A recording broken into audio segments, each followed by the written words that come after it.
Welcome to a Wednesday edition of Beyond the Arc. I'm John Gonzalez alongside, not in studio today, at home in her home studio, Ashley Nicole Moss, and our NBA insider, Bill Ryder, also in his home studio. And gang, I'm starting with some sad news. It looks like the NBA is expected to finalize its new media rights deal later this week, which means that TNT is likely out, which in turn means next season will reportedly be the last for Inside the NBA, RIP. No, Yeah, definitely. best TV show of all time, right? Well, Best show I ever. did read that, I think it's, I guess, an addendum to the update. They did say that there was still a window for TNT to match or take the NBA to court to define the definition of the word match, which is, I felt like that was kind of self-explanatory, That's but right. again, I'm not a lawyer. I just play one on TV. So it may or may not be the end of Inside the NBA, or just maybe a longer drawn out process to get to that point. But I think ultimately, if that's what happens, it's obviously very sad. It's been a great show. It's a great run too. It is a great show. I don't know if you guys caught this, but after the Wolves advanced, Charles was interviewing. Well, they were all interviewing Yeah. Edwards, but Charles had said that he hadn't been to Minneapolis in 20 years, even though he had been there in 2019. But whatever. And Ant said, "Bring your ass," and that turned into bringyourass.com. Now redirects to the Minnesota tourism site. So excellent. It's an excellent show. We need it in our life. All right, we have a loaded show here on Beyond the Arc. We're going to take later on in the show, we're going to take a look at the Knicks offseason and the contract decision facing Jalen Brunson, whether or not he should take the money now or wait. LeBron had a lot to say about Bronny and Caitlin Clark and the hate they both deal with online. And we will preview game one of the Western Conference Finals, which gets underway this evening. But first, game one of the Eastern Conference Finals was last night. Hell of a game. Celtics took game one, 133-128 in overtime, just the third game that went to overtime in these playoffs. Jaylen Brown hit a wild three at the end of regulation to send it to overtime. And then in overtime, a bunch of stuff happened, including Drew Holiday forcing a big turnover on Halliburton, Jaylen Brown hitting a big steal, getting a big steal on Siakam. Tatum had a three. But this was just, Bill, a blown opportunity by the Pacers, who had 21 turnovers. So you get a little hard in your heart when you've covered whatever sport for a long time. I don't usually feel bad for whatever random fan base, and my heart actually broke for Pacers fans because I can't remember a game given away in such brutal and sloppy fashion. Yeah, John, look, I'm sure we'll talk about it. Credit to the Celtics, credit to Brown in that shot, credit to Tatum, who was awful for long stretches at the end of the fourth quarter. He went 8 minutes without making a shot, end of the fourth quarter, start of overtime, but he shook it off and had a great end of overtime. The defensive Boston was amazing. All of those things can be true, and this can be true too. That was one of the most ridiculous choke jobs, abdications, whatever you giving away a game I've ever seen. Halliburton dribbling the ball off of his knee, the inbounds pass that Siakam couldn't quite get, the inability for Carlisle to remember, and he owned this at the end of the game, to take a timeout and maybe advance the ball so that you don't have that turnover. It was, Ashley, the Pacers gave that game away as much as Boston earned it. Both can be true. We'll see if Indiana has what it takes to shake that off and come back and play at the level they played at. But they gave away a huge opportunity to scare the you-know-what out of the Celtics and maybe make a series of. It's interesting, right? Because I had tweeted and you responded. I was so impressed by how the Pacers, through most of that game, the entirety of the game, let's ignore the turnovers because there were a lot of them. But all the points that they were scoring, they were not relying on getting to the line in any capacity to go ahead and fill the scoreboard for them. They were actually just out there scoring from so many different parts on that court. And it looked like the Celtics were in trouble, right? But then again, we talk about not fouling, and then LeBron had something to say about it. He always does. Bring it back to LeBron James. And I felt like I was texting my dad back and forth because I wasn't watching the game with him. I was somewhere else. And we were talking about it. And I said, look, if the Pacers can go ahead and hold on to this lead with like 90 seconds left, 60 seconds left. We all know the Celtics are not good in close games. I think the Pacers can steal one. Also, we spoke about this yesterday. Celtics not that great at home, 500 average. But then they just go ahead and commit such a bonehead move that allows this game to go into overtime. Obviously, Jaylen Brown hits that crazy shot. And Jason Tatum, one of my favorite things that Jaylen Brown said in his post-game interview, he said JT finally decided to wake up, which he did in overtime. He did, yeah. and they just went ahead and showed you why they are the favorites to win the whole thing. But I feel like this was the best chance for the Pacers to steal one in Boston, and they let it slip through their fingers. They had it. It was right there. Yeah, they really did. I was on pregame on HQ with Avery Johnson. He said the same thing. He was like, if they're going to steal one, it's going to be this one. But I thought the game was defined by two plays at the end of regulation. They had a sideline out of bounds, the Pacers did, with 10 seconds left in regulation, up 3, and they were trying to get the ball in, and they couldn't do it. And that's what led to a turnover that eventually led to Jaylen Brown hitting that corner 3 ball. And a lot of people, I love to foul, the idea of fouling when you're up 3 to send them to the line, but I understand why Siakam didn't in that instance, because he didn't want to give up a potential 4-point play. He was in the corner. It was a circus shot, but two things really went wrong for them. And afterwards, Rick Carlisle was asked about it, and he took the blame for what happened. Well, I love the way our guys fought in this game.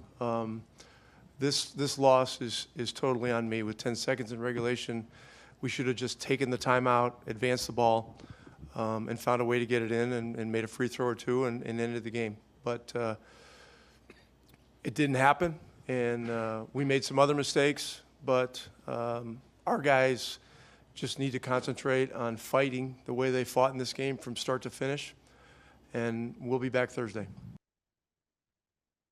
Here's how big that mistake was. According to Elias Sports Bureau, that is the first team, the Pacers are the first team since 97-98 to lose with the ball up 3 in the final 10 seconds. Huge mistake. I'm not saying the Knicks fans have voodoo dolls of the Indiana Pacers, but I'm not saying that we don't. So just want to put that out there. While wearing Celtics colors, by the way. Yeah, this is I said Bottega it too and asked out that before the show. No. This is not Celtics Green. It's Bottega Green. Have some respect for me, Very guys. suspicious after their win. Even our producer Aaron just texted. Did you see this? Just texted.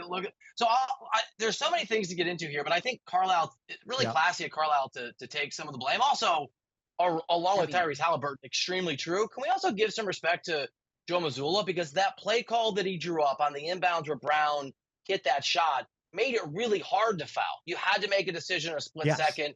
Where the ball was, there's a risk of a 4-point play. It's not like the ball was on the ground at all. If I remember right, the ball went right to Brown, and Brown caught it and never put the ball on the ground. Normally, you want to foul the guy's beginning the downward dribble just so he can't get a shot off. So there's so many. Like, I thought both superstars, if that's what Halliburton is, and Tatum, were awful. They were at the end of regulation. It's just I thought Halliburton was even more awful. But the coaching discrepancies too. Like, Mazzulla's been under a lot of fire. He's under a lot of pressure. As much as Carlisle screwed that game up, and he did, good for him to own it, Joe Mazzulla was outstanding in that game. And that play call, I think, really is the exclamation point behind a very well-coached game for Boston. I'm actually a little surprised that Rick Carlisle didn't call out the free throw disparity, Ash. Like, Pacers shot 10, Celtics shot 30, and he took a pay. He was asked about it afterwards. You know, he loves to do the small market team can't get a whistle in a big city, but he was asked about it and took a pass on it. Listen, I feel like, I thought we had the sound. Okay.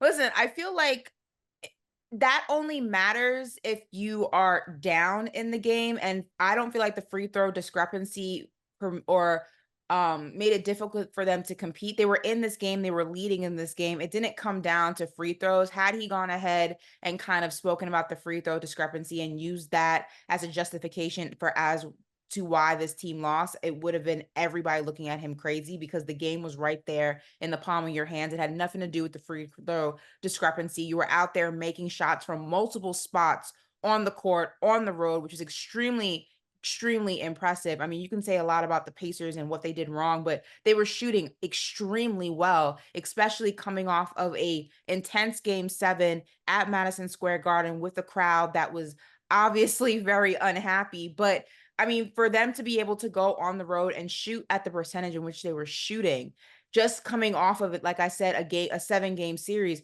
was impressive. So it had nothing to do with the free throw discrepancy. Yeah, you can go ahead and look into that, but they were making shots. They were leading this game. It just came down to, you got out coached at the worst possible time. You made bad decisions.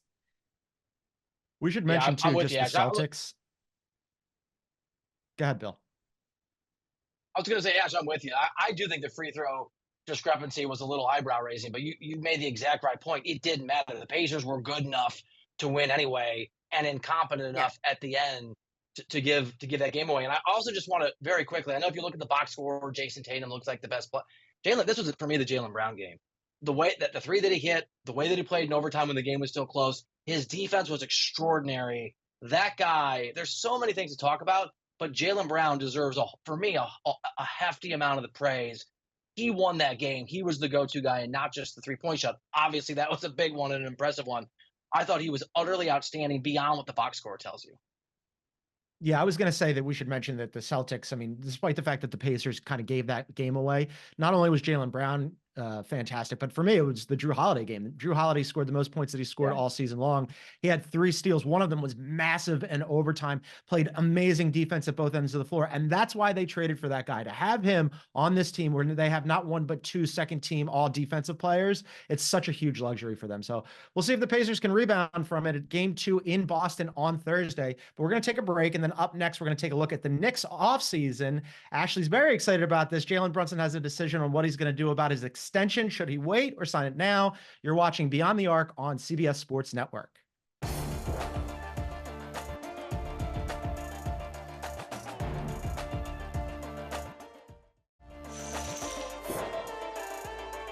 Welcome back to Beyond the Arc. John, Ashley, and Bill here on a Wednesday. Find us wherever you get your favorite podcasts. Please download, subscribe, and leave a review. All right, we're into the offseason autopsies here. Knicks offseason coming up. A lot of interesting questions. There was a report yesterday from Newsday that Jalen Brunson, who broke his hand in the series against the Pacers, is willing to sign a 4-year deal, an extension this offseason worth $156 million. Now, if he waits until next season, he could sign a 5-year deal worth $270 million. Now, if you do the math there, that's a difference of $114 million. Now, it got a lot of traction on social media and a lot of different, it's sort of a Rorschach test about what you think about the NBA and how the cap is going to increase and whether or not you should take the extension now. And some people looked at it differently and said that, yes, he would make $15 million less per year if he takes this over the next 4 years, but he would get to his 3rd contract sooner. When the cap increases, he'd be 27 years old and then he'd get a bigger deal. Now, I just look at it and go, the math seems kind of simple to me, but everybody has a different take on this. Ashley, what do you think he should do here about his contract? I mean, it depends on how much you trust the Knicks to do right by you in 3 years, right? Because it's not like he's going to want to go to another team. At least I don't think so. I feel like the trajectory of this Knicks team, regardless of what small pieces are moved in this next offseason or years to come, I feel like this is a Knicks team that's going to consistently be in the playoffs, consistently making runs and getting closer and closer to an NBA Finals appearance, right? So it depends on how much faith you're putting in the organization to when the cap increases and when you are up for an extension to do right by you. I feel like if it's not broke, don't fix it. You're getting paid, you're underpaid, yes. And maybe that may be the reason why he's more inclined to sign an extension now, because Jalen Brunson, and again, we didn't know, I feel like the majority of people didn't know what Jalen Brunson was going to become because there wasn't much to kind of gauge that on when he was, a Dallas Maverick. And right now, knowing what he has become and what he's contributed to this Knicks team and how he's kind of invigorated this Knicks team, you can say he's underpaid, right? So in his mind, does he want to continue being underpaid for an additional season or 2? Or does he want to get close to what he is worth on the market currently? Or does he want to go ahead and wait and trust the Knicks organization will pay him what he is worth? Now, injuries happen. There's nothing guaranteed in the NBA. You can have a great season 1 year and hit the decline. Not saying that will be Jalen Brunson. You can have an injury that just changes the entire trajectory of your career. Again, not saying that will be Jalen Brunson, but we've seen this before. Some people are not gamblers. They rather play safe than sorry. If I'm Jalen Brunson, I'm gambling. But then again, no one's offering me that much money, so maybe I'm not the right person to ask. But if I'm him, I'm taking the gamble. Let me add this little caveat too. I agree with everything you said. It's not as if the NBA is in a hard cap situation the way that the NFL is, but the cap is going to be more impactful. We're going to talk about it now with the Knicks. We're going to talk about it this week with other teams. The reason there's going to be in his parity. The cap's a real thing, and in the NFL, it's different. But we've seen back in the day Tom Brady take certainly less money than he could have had for years and create cap space for his team to win. Patrick Mahomes makes a lot of money, but he made it a very team-friendly way that he structured that contract. If you're Brunson and you're hoping all that money that's going to flood in with the new NBA rights deal will create, and it will, massive increases in 3 or 4 years when you're able to renegotiate. And you have the opportunity to sort of lock in some wealth right now. And maybe you have the advantage, because the cap matters, to give the Knicks a little more flexibility over those years of the extension. I think that's just something to keep in mind. There's a lot of factors, but maybe one of them is he wants to win, Ash, and he thinks your Knicks, and he's right, are set up to be successful going forward. And if he can like have his cake and eat it too, if he can have money down the line and strategically do what he's doing and create a little more flexibility for the Knicks front office, that's a benefit as well. Initially, I was of the take all the money you can as soon as you can, but the idea of getting more money down the line while also giving them a little bit of cap flexibility does make some academic sense. And I'm glad you brought that up, because they do have some other decisions that they have to address this offseason. They got two really critical free agents here, one in OG Anunoby and another in Isaiah Hartenstein. And they're different. They're important, but complicated for different reasons. Obviously, OG, they traded for him. He was excellent when he was in the lineup, but he has an injury history that's pretty protracted. And I wonder, at 20s, he'll be 27 in July, what kind of contract they could sign him to and feel good about, and that he would feel good about as well. And then Isaiah Hartenstein is going to get paid this offseason.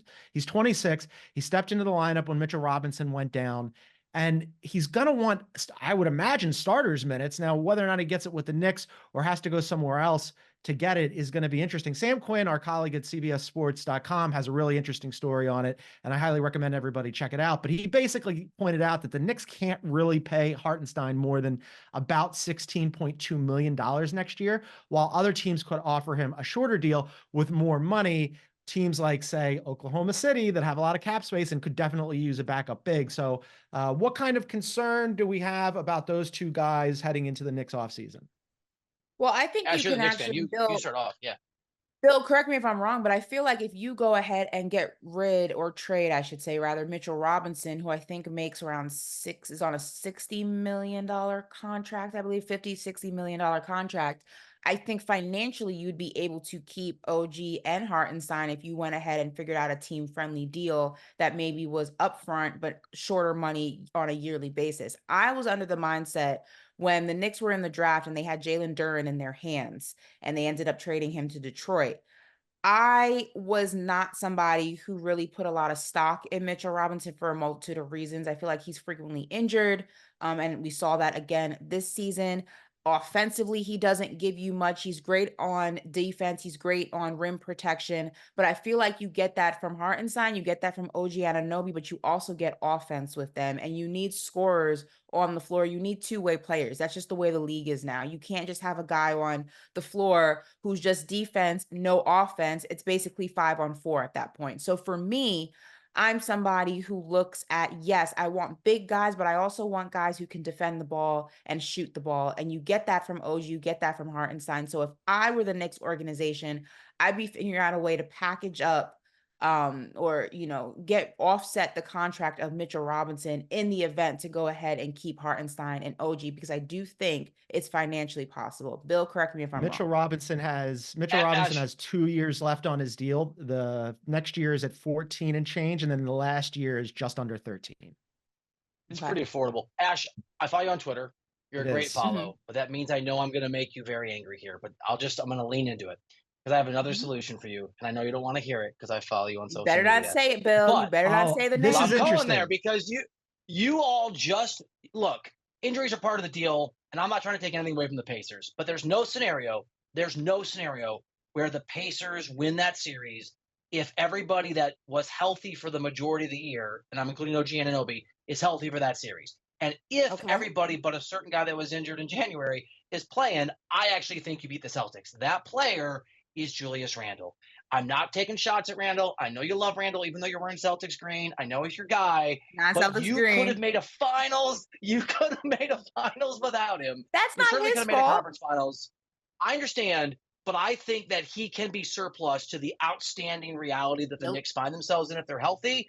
That is the person that I am exploring to trade for, and I'm exploring some draft picks, some assets, some cheap ways to get help. I know you don't agree. We should point out that this is looking out. We should point out that Shams from The Athletic was actually reporting that teams are monitoring the Julius Randle situation. And I know that Ashley immediately was saying, why? What are we doing here?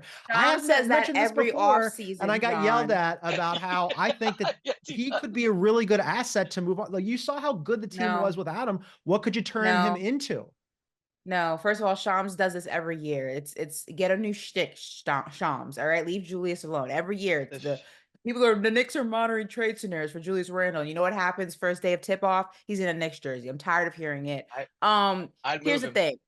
Here's the thing. I'd No, think about it. no, I'm not moving Julius Randle. Here's the thing.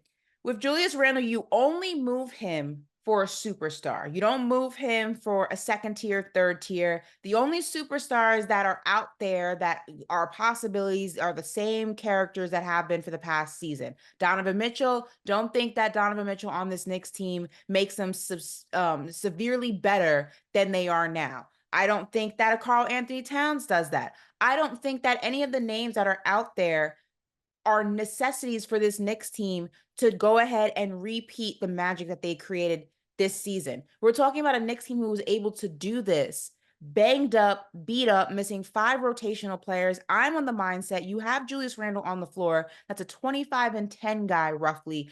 That Sixers series doesn't go 6 games. The Pacers series, you can go ahead and close that out. You can make a Celtics series very, very interesting. He's a byproduct of an injury in a game that he should not have been in. And people, are talking about Tibbs in that conversation.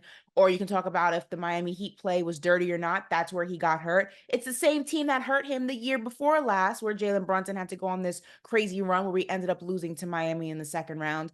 I am of the mindset that this is a really good team as it is, and that includes Julius Randle.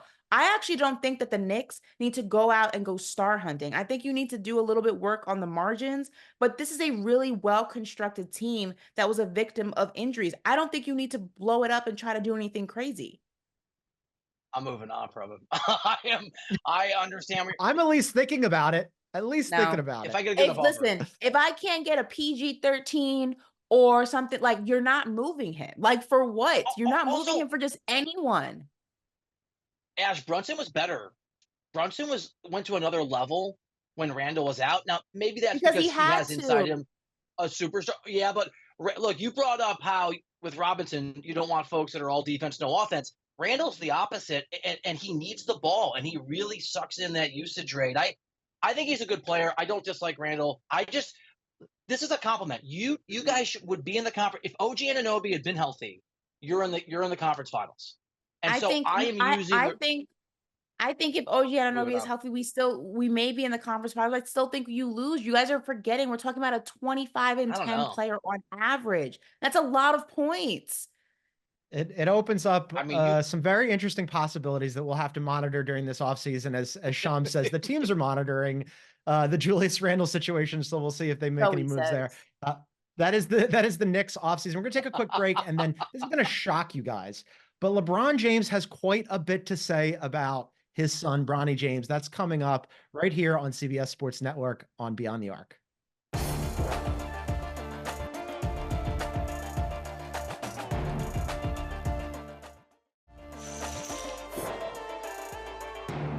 Welcome back to Beyond the Arc. John, Ashley, and Bill hanging out here on CBS Sports Network on a Wednesday. Check out our YouTube page. You can find that at Beyond the Arc CBS. Please subscribe, hit a like button, leave a comment. I think we're going to have a poll up there about whether or not Ashley is wearing Celtics Green. So you guys can vote on it and decide whether or not that's Celtics Green. This guy's idea. Or some other different color.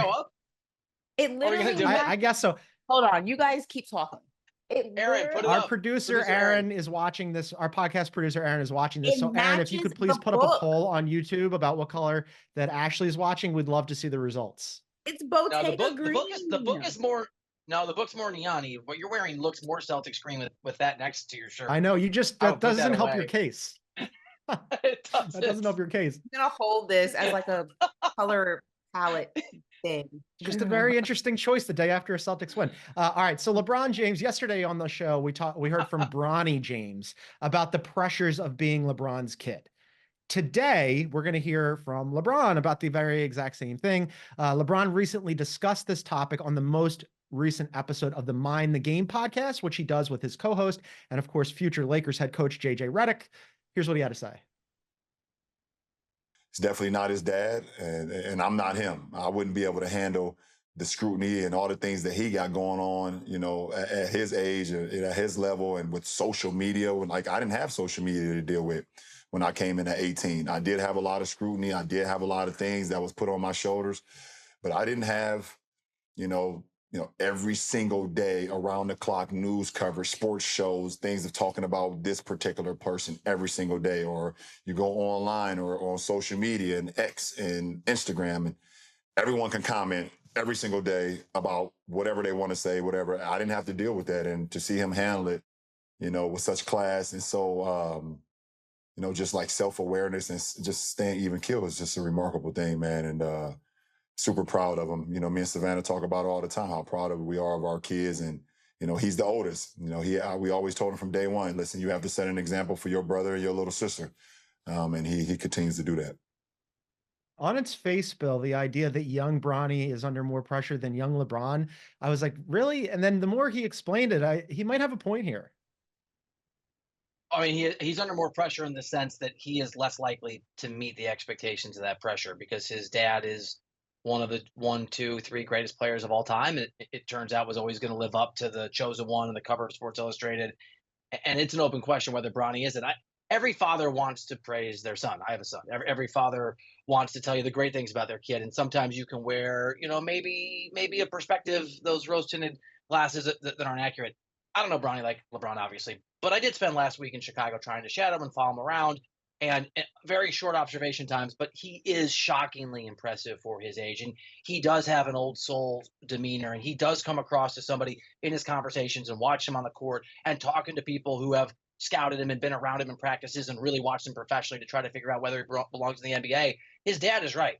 He can handle the scrutiny. He's an impressive guy. And so, Ash, I don't know if he's going to make it in the NBA as a player, but I do think if anybody can handle the name that he carries without the talent of the name that gave him that name, it's this young dude. Because actually, he is a really impressive young man.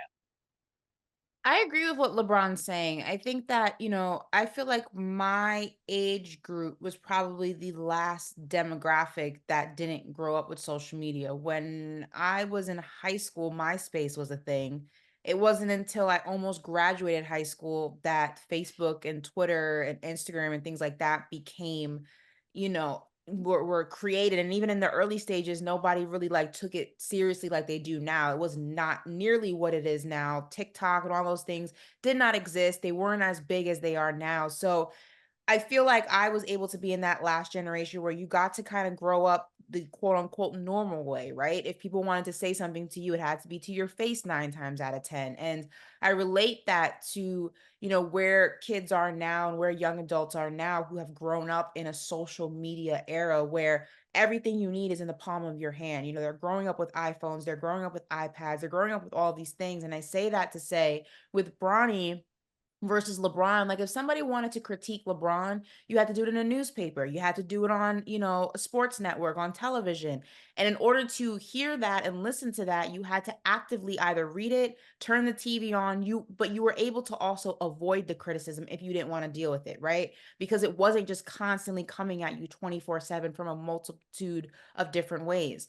Bronny and, kids his age and younger, it's very hard to escape criticism. And I read in an interview once, I think it was in Vanity Fair, and Nicki Minaj said this, and this is not a direct quote, but she basically said humans are not programmed to hear the opinions of others the way that we do with social media 24/7. Like people can say whatever they want to, you can absorb it, and then people can say, oh, you can just go ahead and ignore it. It's not that big of it. It's very hard to get away from that when so much of what we do exists in this thing right here. What do? Like never use a cell phone? So I say all that to say the way that Bronny handles not only the criticism of being LeBron's son, but the criticism that comes with being a draftee and just a young person in a very social media driven way or age rather is very impressive. And it is a different level of scrutiny and pressure that LeBron never had to deal with. And most people of a certain age never had to deal with. And I think because of that, people should go ahead and keep that in perspective when they're criticizing him the way that they do. It's kind of wild to think about that, LeBron saying that he didn't have to go through this. This is a guy who has been basically omnipresent in our lives since high school and was on the cover of Sports Illustrated as the chosen one. And like they covered every minute of every second of his, once he transitioned to the NBA. Even before that, he had his high school games on ESPN, and the decision was a made for TV event. But yeah, it's not quite the same thing, right? Because the intensity and the omnipresence of social media, I think, kicks that up a notch. And it really is kind of a cesspool of, feedback, negative feedback. To have to deal with that when you're 19 years old, I imagine it would be kind of hard to turn off or tune out. Bill, I know that you were at newspapers previously. Back in the day, they used to have these things. When I was a columnist at the Philadelphia Inquirer, they used to have these things called comment sections. And it was kind of like a window into what social media has become. They'd have a comment section underneath your column, and it was just a bunch of trolls. And I just was like, I'm never going to read this because it's a bunch of idiots and it doesn't really add anything to the discourse. Right. Exactly. But now, how do you avoid it? It's part of you don't. And look, LeBron loves his kid, and when you love your kid, you're proud of your kid. But LeBron, sort of like a god, right? He maybe doesn't know the power that he commands because he has brought a lot of the attention on his son. I mean, he has over the years talked about his son a lot, and it's not in a bad way or a narcissist. It is. It's out of love. I understand it. I talk about my kid my son scored a bunch of goals for the first time in soccer, and I told everybody, I showed videos to strangers at Starbucks. Yeah, Henry, 10 goals this year. But no one really cares, and it doesn't have, like I just got in there right now. It doesn't have any impact on my son's life, right? People are like, oh, that's really cool. That's sweet. I show people at the Galazzo Network. They're like, oh, that's neat. If I were LeBron James, they would take that video and they'd splash it everywhere, right? So I understand LeBron loving his son, bragging about his son, wanting to play with his son. There's nothing wrong with that. But the consequences for Bronny are in large part not just because he's LeBron's son, but because LeBron couldn't help but brag about his kid and talk about his kid.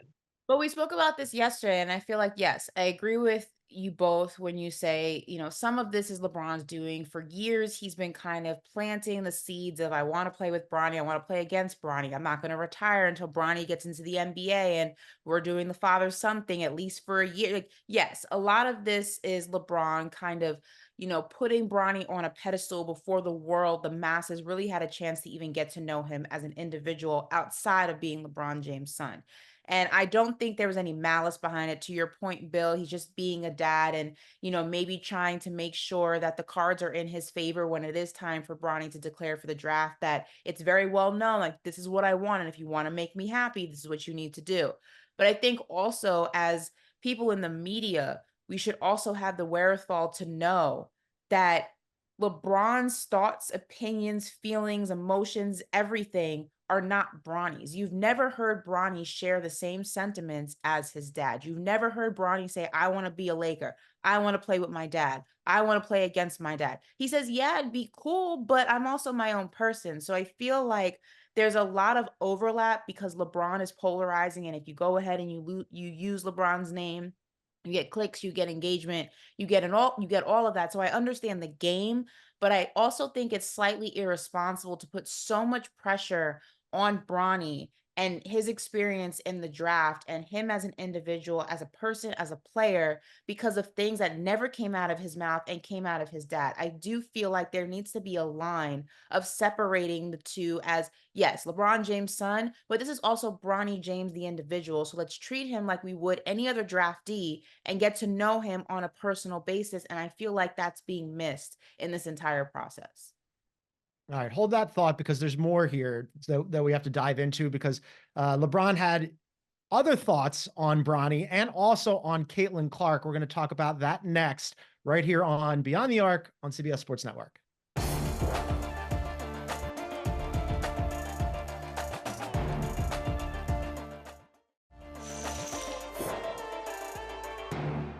All right, welcome back to Beyond the Arc. We're getting into what LeBron had to say about Bronny and the pressures that his son faces.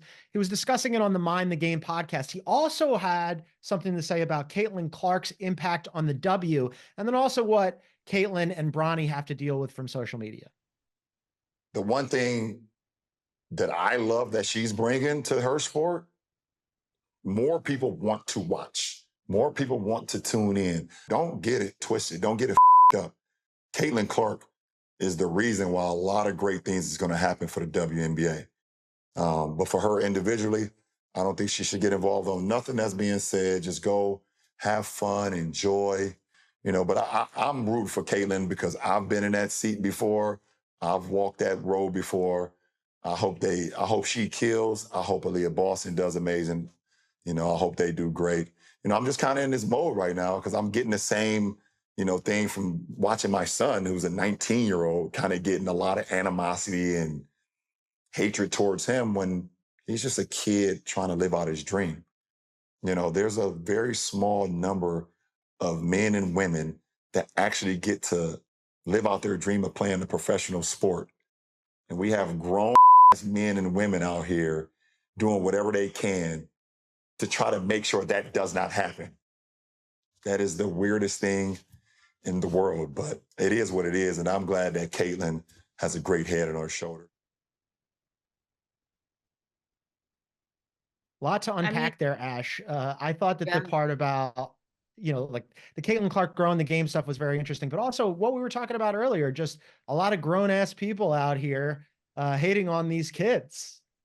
Yeah. I mean, I don't disagree with LeBron's sentiments at all. And that's not to say that there haven't been women in the W pushing for change and advocating for change way before Caitlin Clark was even thought of in the professional league. Definitely not saying that, but there always comes a time where someone's star power and someone's name is just so big that it pushes that change ahead a lot faster than it was happening. And that's Caitlin Clark. I mean, think about just something like the chartered flights. Like that's been a push in the W for years. It was Caitlin Clark's star power that was the reason why the league said, okay, we can't have her flying commercial. Let's change this now. There's things like the Wilson sponsorship. She's become the first athlete since Michael Jordan in the 80s to have their first signature collection with Wilson. There are just some people who have a star power. They're the chosen ones, if you will. They're the ones that become the pinnacle of where something is headed, and they're the beacon of light, if you will. And that's Caitlin Clark. And some people don't like that because they'll probably say, well, she just got here, but her star is that big that it's requiring this much change to happen this quickly. And you may not like it. You may not understand it. You may be rubbed the wrong way by it because you've been pushing for certain things, or you're just as good, or you feel like you're better. And here comes this girl, or, Bronny or whoever, getting all the attention and causing all this, the world to be flipped upside down, if you will. But the game is the game, and not everybody is the chosen one. And some of us are and some of us aren't. But at the end of the day, like, you shouldn't hate on somebody who's basically creating the things that you want to see happen. So I think LeBron has something really smart, which is massive expectations for those rare people who are expected to be outstanding. The most important thing beyond their greatness is whether they can live up to the pressure. And while LeBron did, and Tiger Woods did, and Shohei Ohtani did, you've got Tim Tebow's out there, or Johnny Manziel's. I know he wasn't drafted as high, but he's right. She's just got to go to work, figure it out, and try, because Steph Curry didn't have these levels of expectations when he entered the league. He actually had doubts, and wherever he got drafted, 5 or 6. And LeBron knows, and I love that he's given her advice through an interview, which is just work and grind and don't focus on it. That is your best shot, because she focused too much on the expectations, John. She may never get to live up to them, and she can. We saw in college she's capable of it. I mean, when I was listening to him talk about Caitlin Clark and he was saying that I've been in that road, I was like, oh, wow. Yeah. I mean, like, everybody knows that the Caitlin Clark story is a big story, but to hear LeBron compare himself to her in the situation that she's going through, it like really puts it in perspective, where you're like, man, I can't imagine like being on that level and having to deal with all that attention is just unbelievable. So we'll see how that unfolds for her. We're gonna take another quick break, and then we have to talk about tonight's Western Conference Final. Game 1 gets going this evening. We'll discuss that next on Beyond the Arc right here on CBS Sports Network.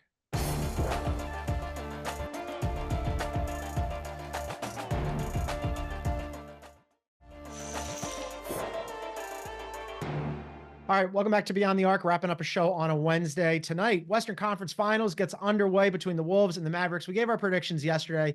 Ashley has the Mavs. Bill and I have the Wolves in 7. I'm just excited. You went 6, right, Ash? I had Mavs. Or did you go 7? Mavs in 7. I'm just excited to see this series. I think it's going to be really good. Bill, what are you looking for tonight? Yeah, all of it. I mean, like Luka, Kyrie, Anthony Edwards, those are 3 of the most exciting players in the NBA. Ant guarding Kyrie, which is the expectation, is going to be, maybe it won't be interesting till the second half, right? Because that when Kyrie starts trying, but whatever. I can't wait to check it out. Just it's true, Ash. Why are you shaking your head? He plays defense now. He's defending. Don't come for my guy.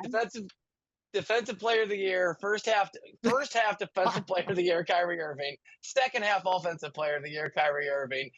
No, he's been great. He's been great. But John, I'm looking forward to all of it. Also, no, after you go, I was just gonna say I love the defense. No, I was just gonna say I love. Yeah, I was just gonna say, like, I want to see if he's kind of snaps out. He was pretty streaky offensively in that last series. He wasn't very efficient. Yeah. But yeah, no, he Ashley's right. He's giving effort on defense, so that's a positive. Bill's just a Kyrie hater, and I don't appreciate it. No, I'm not. Whatever. I had whatever dinner with his agent, aunt person is. I think it's his mother-in-law who's his agent. She's very nice, and we had a nice little dinner a year ago, and I'd written some stuff, and they wanted to talk about it. We're on the same page, Ash. I get along with people. I'm looking forward to the Anthony Edwards Kyrie matchup. As you guys know, I'm a big Kyrie Irving fan. I'm also a big Anthony Edwards fan. So two of my faves going at it. I'm excited to see what that defensive scheme on both sides of the ball is going to look like. As we know, these are two defensive teams, and it's crazy hearing myself say that about the Mavs, but we got to give credit where credit is due. They've been playing much better defense since the All-Star break into the postseason. And I want to see Luka. I want to see him out there doing everything, not just scoring, assisting, kind of dishing that ball out. I'd like to see him not to argue with the referees. I can't tell you how enjoyable that one game was where he had the triple-double with the 11 assists, and he didn't argue with the referees once in the game. He was just out there hooping. I absolutely love that, and I hope I can get another version of that Luka in this series. Stop arguing with the refs, No Luka. chance. Just go out there and play ball. No chance. He'll at the first sign of contact that he didn't get a whistle on, he's going to be all over them. I mean, he can only be a good guy for so long, and he tried to like keep his emotions locked in parts of that Oklahoma City. He's going to revert to form. It's who he is. He can't help himself. I hope not, because I hate that version of Luka. It honestly, That's who he is. I love Luka.